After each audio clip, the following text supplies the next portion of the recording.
এখন বাজে 2:14 আর আমি এখন মশলা কষাচ্ছি।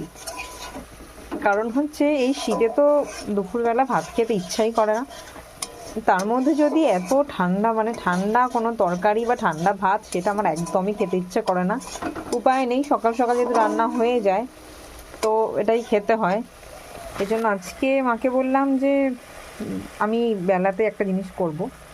একটা জিনিস মানে তেমন কিছু না, এই যে সয়াবিন করব, আর সয়াবিনটার আলুটা ভেজে তুলে রেখেছি, এটা করব। আর মশলাগুলো সব দিয়ে একেবারে কষিয়ে নেব, দিয়ে ওটাকে দিয়ে আর একটু কষিয়ে নিয়ে একটু অল্প জল দিয়ে, হালকা গরম জল দিলে খুবই ভালো হয়, গ্রেভিটা করবো। আর লাস্টে একটু গরম মশলা দিয়ে নামিয়ে দেবো। এখানে আজকে যেহেতু মঙ্গলবার, এর জন্য নিরামিষ।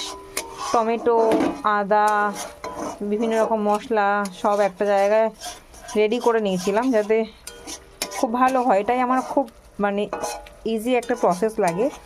সব মশলাগুলোকে একসাথে দিয়ে একটু কষিয়ে নিই, একটা একটা করে দেওয়ার ঝামেলা থাকে না, একটা বাটির মধ্যেই সব দিয়ে নিই। আর এই যে সবসময় দেখাচ্ছি রান্না করতে করতে ফুলকপি, বাঁধাকপি সব দেখতে পাচ্ছি। চলো, মশলাটা মোটামুটি কষেই এসছে হয়তো, তো সয়াবিনগুলো দিয়ে দিই।